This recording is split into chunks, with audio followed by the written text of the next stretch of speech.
नमस्कार दोस्तों, स्वागत है आपका मेरी नई कहानी में। कुछ दिनों से मेरी माँ की तबीयत खराब चल रही थी, इसलिए पापा ने मेरी माँ की मदद के लिए मौसी को घर बुला लिया। मेरी मौसी बहुत खूबसूरत लड़की थी और अब तक कुंवारी भी थी। मौसी मेरी और पापा की अच्छी तरह से देखभाल कर रही थी। मेरी मौसी बेहद खूबसूरत थी। एक दिन जब पापा ऑफिस गए थे तब मौसी मेरे कमरे में आई। नमस्कार दोस्तों, आज की इस कहानी में आपका स्वागत है। आपसे अनुरोध है कि हमारे चैनल पर पहली बार आए तो चैनल को सब्सक्राइब करके बेल आइकन को जरूर दबा दें। इस कहानी को लास्ट तक जरूर सुनिए, बहुत मजा आएगा। तो चलिए कहानी शुरू करते हैं। मेरा नाम संजय है और मेरी उम्र 18 साल है। मेरी माँ पहले से ही बीमार थी और मेरी माँ का लगभग 20 दिन से अस्पताल में इलाज चल रहा था। मौसी का इस तरह हमारे घर आना सच में एक मदद थी। वह मेरी माँ की छोटी उम्र की करीबी दोस्त थी। वह मम्मी से ज़्यादा खूबसूरत थी। मौसी ने हमारे घर में रहकर हमारी अच्छी तरह से देखभाल की और मम्मी का ध्यान भी रखा। एक रात जब हमारा डिनर हो चुका था तब पापा ने मुझसे कहा कि मैं अपने कमरे में जाऊं। मैंने उनकी बात नहीं मानी क्योंकि मैं उनके मोबाइल को देखना चाहता था। जब मैं हॉल में बैठा उनका फ़ोन देख रहा था तब मैंने देखा कि पापा मौसी को अपने कमरे से बाहर लाते हुए आ रहे थे। मौसी बहुत खूबसूरत लग रही थी, जैसे उसने अभी अभी स्नान किया हो। इसके बाद अगले कुछ दिनों में मैंने देखा कि पापा ने मौसी को अपने कमरे में ले जाना शुरू कर दिया था। मैं कई बार मौसी को पापा के साथ जाते हुए देख चुका था। मेरे मन में उनके बीच के रिश्ते को लेकर कई सवाल उठने लगे थे। मेरी माँ बिस्तर पर बीमार पड़ी थी और मैं उसकी हालत देखकर चिंतित था। लेकिन मौसी और पापा के बीच जो हो रहा था वह मेरी समझ से परे था। उस दिन जब मैंने पापा के कमरे से अजीब आवाज़ें सुनी तब मैंने अपने कमरे में न जाकर हॉल में बैठकर मौसी के बाहर आने का इंतज़ार किया। मुझे पता था कि वे पापा के कमरे से बाहर आएंगी, इसलिए मैं हॉल में बैठा रहा। काफ़ी समय बाद मौसी पापा के कमरे से बाहर आई और मुझे बहुत थकी हुई लग रही थी, पसीने से भीगी थी। वह बिना किसी और देखे अपने कमरे में चली गई। मैंने सोचा कि मौसी पापा के कमरे में क्यों गई थी, इसलिए मैं उसके पीछे पीछे उसके कमरे में चला गया। जब मैंने दरवाज़ा खोला तो मौसी अपने कपड़े ठीक करने में लगी थी। वह इतनी थकी हुई लग रही थी कि उसे ऐसा करने की जरूरत महसूस हुई। जैसे ही मौसी दरवाजे की तरफ मुड़ी उसने मुझे दरवाजे पर खड़ा देखा और थोड़ी दंग रह गई। मुझे उसके चेहरे पर पसीना साफ दिखाई दे रहा था। मैंने मौसी से पूछा, तुम मेरे पापा के कमरे में क्यों गई थी और वहां से जो अजीब आवाज आ रही थी वह क्या थी? तब मौसी कुछ बोलने ही वाले थे कि पीछे से मेरे पापा आए। उन्होंने मेरे कंधे पर हाथ रखा और कहा, संजय, रात के 11 बज चुके हैं और तुम अभी तक सोए नहीं हो। तुम अपनी मौसी को बेवजह सवाल क्यों कर रहे हो? रात को खाना खाने के बाद मैंने तुरंत अपने कमरे में जाने के लिए कहा था। फिर तुम हॉल में क्यों बैठे हो? लेकिन पापा ने मौसी को कुछ नहीं कहा। मैं पापा पर गुस्सा होकर अपने कमरे में चला गया। उसके बाद रात भर मौसी और पापा एक ही कमरे में थे, ये मुझे नहीं पता था। दूसरे दिन सुबह नाश्ता करते समय मैं पापा से कुछ नहीं बोला क्योंकि उन्होंने मुझे रात को मौसी के सामने बेवजह डांटा था। मेरी खूबसूरत और मॉडल जैसी मौसी के सामने पापा ने मुझे पर गुस्सा किया था। उस समय मौसी ने मुझे समझते हुए मेरे पास आकर मेरे बालों में हाथ फिराया। पापा तब मौसी की तरफ देखने लगे और उनकी नज़र मौसी पर पड़ी। मौसी बोली, संजय, तुम तो मेरे बेटे जैसे हो और मुझे पता है कि तुम्हारा नाक क्यों लाल हो गया है। पापा ने रात को तुम्हें मेरे सामने डांट कर तुम्हें नाराज कर दिया है। मौसी ने पापा से कहा, संजय अब बड़ा हो रहा है, इसके साथ ऊंची आवाज में बात करना ठीक नहीं है। इससे पहले पापा ने मुझे कई बार डांटा था, लेकिन उन्होंने कभी मुझे सॉरी नहीं कहा था। पापा के मुंह से सॉरी सुनकर मुझे बहुत अच्छा लगा और मैंने तुरंत पापा को माफ़ कर दिया। इसके बाद हम तीनों ने हंसते हुए नाश्ता किया। पापा ने मम्मी के लिए नाश्ता तैयार किया। कुछ समय बाद पापा अपना टिफिन लेकर ऑफिस के लिए निकल गए। पापा के निकल जाने के बाद भी मेरा नाश्ता जारी रहा। पापा के जाने के बाद मौसी अपने कमरे में चली गई। कुछ देर बाद मैंने अपना नाश्ता ख़त्म किया और मौसी के कमरे में जाकर उनसे बात करने लगा। मैंने मौसी के कमरे का दरवाज़ा खोला तो वह मुझे सामने खड़ी दिखी। वह अपने गीले बालों को सुखा रही थी। उसने मुझे अपने कमरे में आते हुए ध्यान से देखा और फिर आवाज़ देकर मुझे अपने कमरे में बुलाया। वह बोली, संजय, अब दरवाजे पर खड़े होकर मेरी खूबसूरती की ताक झांक मत करो, आओ अंदर आओ। जब मैं मौसी के कमरे में गया तो सच में उसकी खूबसूरती दरवाजे से झांकने में जो मैंने देखा था वह और भी ज़्यादा अद्भुत थी। उसके सामने खड़े होकर उसकी खूबसूरती का आनंद लेना मेरे लिए कुछ खास था। मैं मौसी को एक टक देखता रहा और उसके कमरे में गुलाब की खुशबू हर जगह फैली हुई थी। वो सुगंध में एक जबरदस्त आकर्षक था जो मुझे अपनी तरफ खींच रहा था। मैं उसकी खूबसूरती को ध्यान से देख रहा था तब मौसी ने फिर से मेरा नाम लेकर बुलाया। उसने कहा, संजय, सच में क्या तुम मेरी खूबसूरती पर ही ध्यान देने आए हो? मैंने उनकी बात सुनकर कहा, नहीं मौसी, मेरे मन में तुमसे एक सवाल है। वह सवाल जानने के लिए ही मैं यहाँ आया हूँ। तुम इतनी तरह तरह की बातें करती हो, लेकिन मुझे समझ नहीं आता कि इसका क्या मतलब होता है। मौसी बोली, संजय, ऐसी भाषा में बात करना बंद कर दो। जो कहना है सीधे सीधे कहो। फिर मैंने इनसे पूछा, आपने कैसे जाना कि मैं पापा से नाराज हूँ? ये जानने के लिए मैं तुमसे बात करना चाहता था। मौसी मेरे सामने आकर खड़ी हो गई। उसने फिर से मेरे बालों में हाथ फेरते हुए कहा, संजय, मैं तुम्हें तुम्हारे जन्म से जानती हूँ। तुम्हारा स्वभाव मुझे अच्छे से पता है। कभी कभी तुम छोटी छोटी बातों पर बहुत ज़्यादा सोचते हो और कभी बड़ी बातों को आसानी से नज़रअंदाज कर देते हो। मौसी का जवाब सुनकर मैं शौक में चला गया, क्योंकि वह मुझसे बेहतर जानती थी। उसने मेरे स्वभाव के बारे में जो कुछ कहा था वह एकदम सही था। जब मेरे सवाल का जवाब मिल गया तो मैं मौसी के कमरे से बाहर जाने लगा। तब मौसी ने मुझे रोका और कहा, संजय, क्या तुम मेरी थोड़ी मदद नहीं करोगे? मुझे अपने दाहिने पैर पर एक ब्रेसलेट पहनना है और इसलिए मुझे तुम्हारी मदद की ज़रूरत है। मैंने हँसते हुए कहा, बिल्कुल मौसी। उसने कहा, उसने मुझे अपना ब्रेसलेट दिया। जैसे ही मैं मौसी के पैरों के पास बैठा, मेरी नज़र उसके पैरों पर चली गई। उसकी वह पायल उसके गोरे पैरों पर बहुत सुंदर लग रही थी। जब मैंने उसे पायल पहनाई तो कुछ अजीब सा लग रहा था। मुझे उस समय समझ नहीं आ रहा था कि सब क्या हो रहा है। मैंने जल्दी से पायल पहनाई और फिर तुरंत उनके कमरे से बाहर चला गया। कुछ समय बाद मुझे मौसी की आवाज़ सुनाई दी। वह मुझे रोज़ क्लास में छोड़ने आती थी और अब उसने मुझे फिर से आवाज़ दी। मैंने अपना बैग उठाया और बाहर आया। मौसी ने माँ की स्कूटी ली थी ताकि मुझे क्लास छोड़ने चल सके। वह उस दिन अच्छे कपड़े पहनकर घर से निकली थी। मैंने उससे पूछा, मौसी, क्या तुम कहीं बाहर जा रही हो? उन्होंने कहा, हाँ, तुम्हें क्लास छोड़ने के बाद मुझे आगे मार्केट जाना है। मुझे अपने लिए कुछ खरीदारी करनी है और तुम्हारी माँ के लिए भी कुछ कपड़े खरीदने हैं। बात करते करते हम स्कूल तक पहुँचे। मुझे स्कूल छोड़ने के बाद वह आगे मार्केट जाने के लिए निकल गई। जब मेरा क्लास ख़त्म हुआ तब मौसी मुझे लेने नहीं आई, इसलिए मैं चलकर घर आया। जब मैं घर पहुंचा तो देखा कि पापा अभी ऑफिस से नहीं आए थे और माँ अपने बिस्तर पर लेटी हुई थी। मुझे बहुत ज़्यादा भूख लग रही थी, इसलिए मौसी से पूछने गया कि खाने के लिए क्या है। जब मैं उसके कमरे में गया तब मैंने उसे विभिन्न कपड़े बदलते देखा। उसके कमरे का दरवाज़ा हमेशा खुला रहता था। मैंने दरवाज़ा खोला तो देखा कि मौसी दर्पण के सामने खड़ी होकर खुद को निहार रही थी। उसने आज अपनी खरीदारी के लिए काफ़ी अच्छे और महंगे कपड़े खरीदे थे।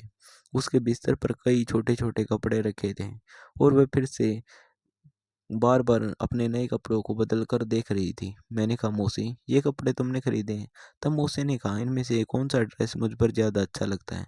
मौसी ने मेरा हाथ पकड़कर मुझे अपने पास बिठा दिया और खुद बाथरूम में कपड़े चेंज करने के लिए चली गई। फिर अचानक मौसी की मुझे चिल्लाने की आवाज़ आई। मैं उनकी आवाज़ सुनकर तुरंत बाथरूम में गया। देखा कि उनके हाथ में एक्सीडेंटली शॉवर खुल गया था, जिससे वह पूरी तरह से भीग गई थी। वे मुझसे कह रही थी कि शावर बंद कर दूं, लेकिन उस समय मुझे उसकी बात पर ध्यान नहीं था। आखिरकार मौसी ने मुझसे कहा, थोड़ी दूरी बनाकर शावर बंद कर दिया। जब वह मुझसे दूर हुई तो मैंने उसे एकटक देखना शुरू किया, क्योंकि उसने जो ड्रेस पहना था उसमें वह बहुत ही ज़्यादा खूबसूरत लग रही थी। मैं जब बाथरूम से बाहर आया तब बाहर पापा की आवाज़ सुनाई दी। उनकी आवाज़ से तुरंत मैंने मौसी के कमरे से बाहर निकलने का फैसला किया।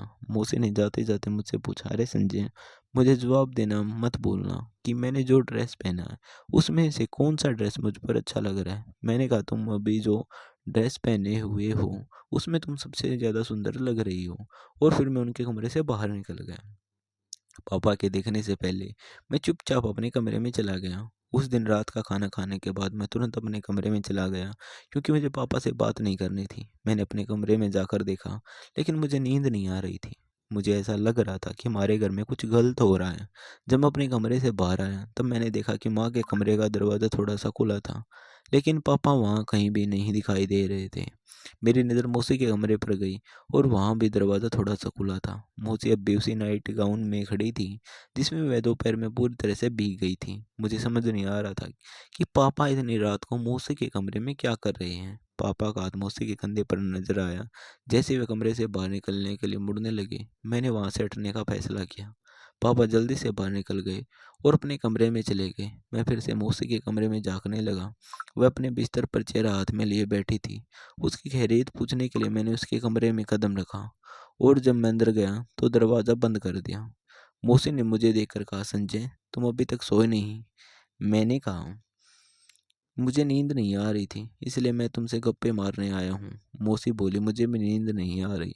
बस ऐसा कहकर उसने मुझे अपने बगल में बैठा लिया। मैं मौसी से पूछना चाहता था कि पापा यहाँ क्यों आए थे, लेकिन मैं उससे ये सवाल नहीं पूछ पाया, क्योंकि जब भी मैं उससे ये सवाल पूछता कुछ ना कुछ उल्टा ही हो जाता था। मैं उनके साथ बस बातें करना चाहता था।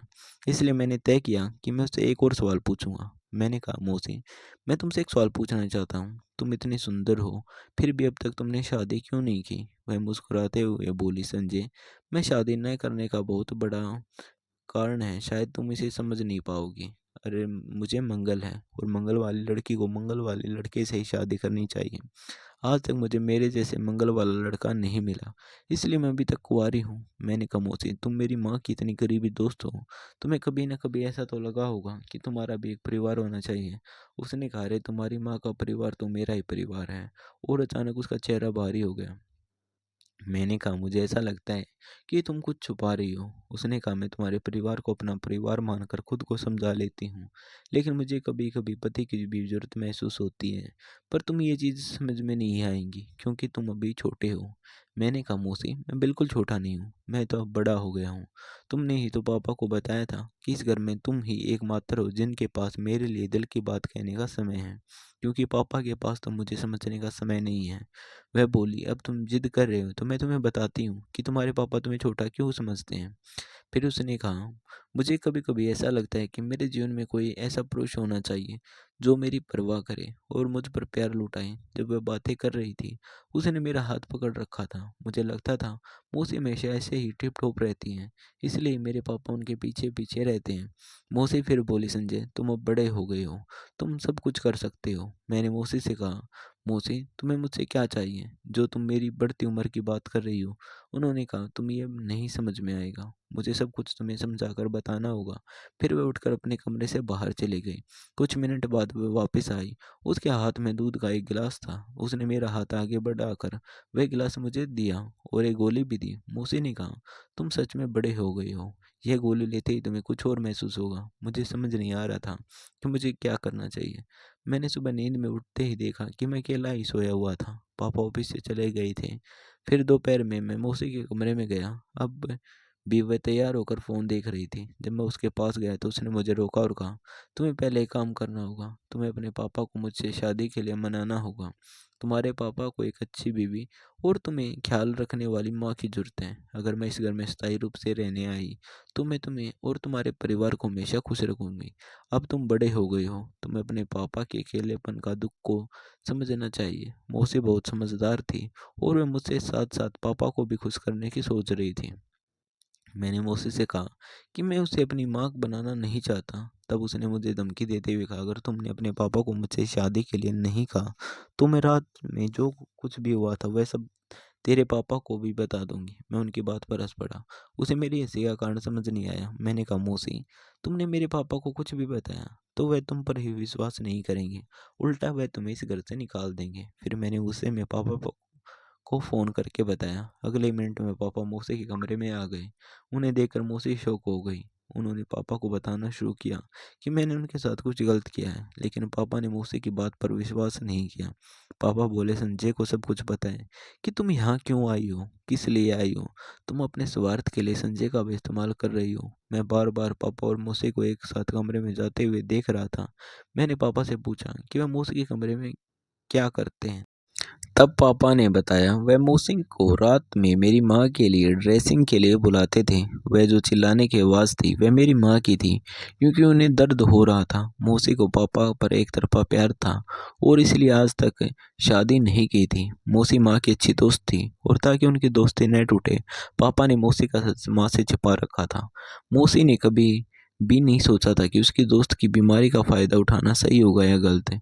उसने माँ की ज़िंदगी ख़त्म होने का सोचकर पापा से शादी करने की साजिश रच रखी थी। जब पापा ने शादी से मना कर दिया तो मौसी ने मुझे फंसाने की कोशिश की। मुझे डर लग रहा था कि रात को मेरे साथ मौसी ने कुछ गलत किया है, इसलिए मैंने पापा को फ़ोन करके सारी बातें बताई थी। जब मैंने उन्हें बताया तब पापा ने मुझे कहा, मौसी ने तुम्हारे साथ कुछ नहीं किया होगा, क्योंकि उसका प्यार मुझ पर है। उसने वह नींद की गोली मुझे फंसाने के लिए लाई थी, लेकिन मैंने उसे नहीं खाई, इसलिए उसने वह गोली तुम्हारे ऊपर इस्तेमाल की। पापा ने बड़ी समझदारी से आज अपने परिवार को बचा लिया था। मौसी अपने दोस्त की बीमारी को लेकर पापा पर प्यार करने लगी थी। लेकिन पापा ने माँ के बुरे समय में भी उसका हाथ नहीं छोड़ा। वे अपनी पत्नी के साथ खड़े रहे। माँ के दोस्त ने दोस्ती में विश्वासघात किया था। दोस्ती ऐसी होनी चाहिए जो बुरे समय में साथ दे, न कि बुरे समय में सिर्फ अपना फ़ायदा देखने वाली हो। तो दोस्तों, ये थी हमारी आज की कहानी। कहानी सुनने के लिए धन्यवाद।